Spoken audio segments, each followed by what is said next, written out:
এই হলো একটা প্রেমিক ও তার সাঙ্গপাঙ্গের দল, আর এই হলো তার প্রেমিকা ও তার সাঙ্গী পাঙ্গির আখড়া। এদের প্রেমবিচ্ছেদের ঘটনাটি হয় হাস্যকর, নয়তো বলবেন সাংঘাতিক হাস্যকর। কারণটি একটু পরেই জানতে পারবেন।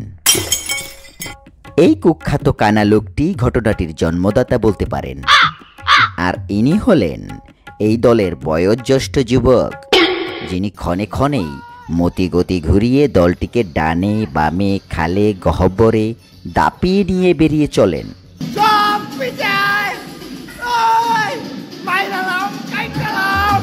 লোকটিকে নারী বিদ্বেষীও আখ্যা দেওয়া যায় এক হিসেবে।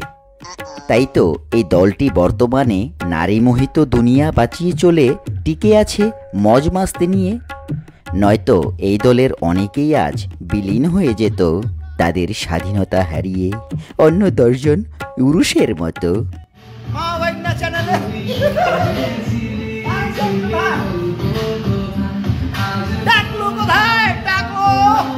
তবে পুরুষের মতো।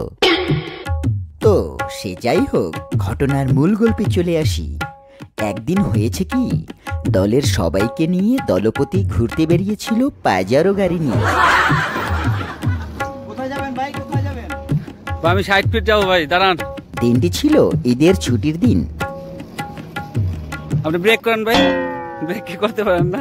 এমনিতে এদের ঘুরতে ফিরতে ছুটির কোনো দিন লাগে না। এরা ঝড় তুফান গ্রীষ্ম বর্ষা কোনো কালকেই বাদ দেয় না অন্য সব ভ্রমণ পিপাসুদের মতো, বরং বিপজ্জনক দিনে এদের কুরকুরি উঠে যায় তুঙ্গে।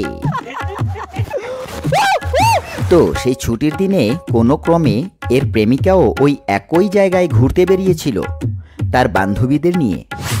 এটা আবার দূর থেকে দেখতে পেয়ে গিয়েছিল এই ভদ্রলোক, শুরুতেই যার কথা বলেছিলাম না, ঘটনার জন্মদাতা।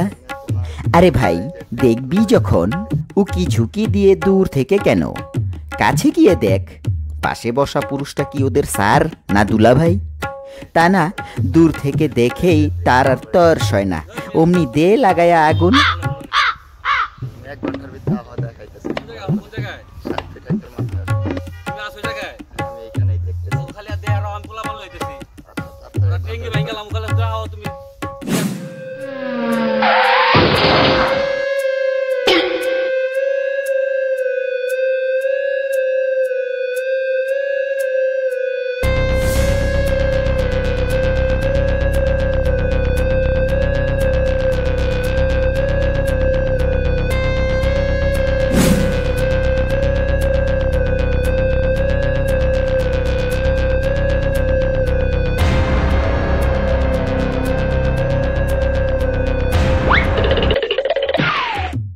তারপর বাকি কাজের দায়িত্বটা এসেই পড়ে দলপতির ওপর।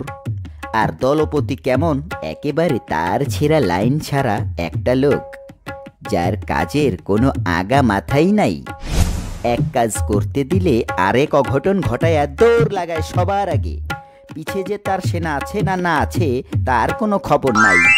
তো তারপর কি হলো, ছেলেটাকে কিছু জিজ্ঞেস করার দরকার নাই, ছেলেটাকে ওরা মারবে। দূর থেকে দেখেই মাথায় আগুন ধরে গিয়েছে, সকলে ছেলেটিকে মারবে। এই প্ল্যান করে এগিয়ে যেতে না যেতেই দলপতির নির্দেশ এসে গেল, মেয়েটিকেও সেই মায়ের মারা হবে। কোনো প্রেমিকা টেমিকা দেখার টাইম নাই, দে মায়ের। ঠিক মায়ের আগে মেয়েটির উপরই পড়ল, টেনে হিচড়ে ফেলে দিল পানিতে।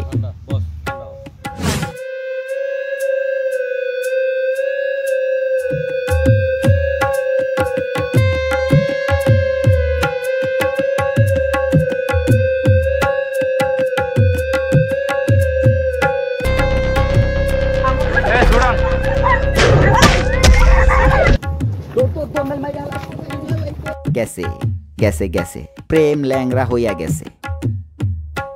এই দল থেকে এখন যত তাড়াতাড়ি অবসর নিতে পারবা, তত তাড়াতাড়ি সামাজিক মানুষ হতে পারবা।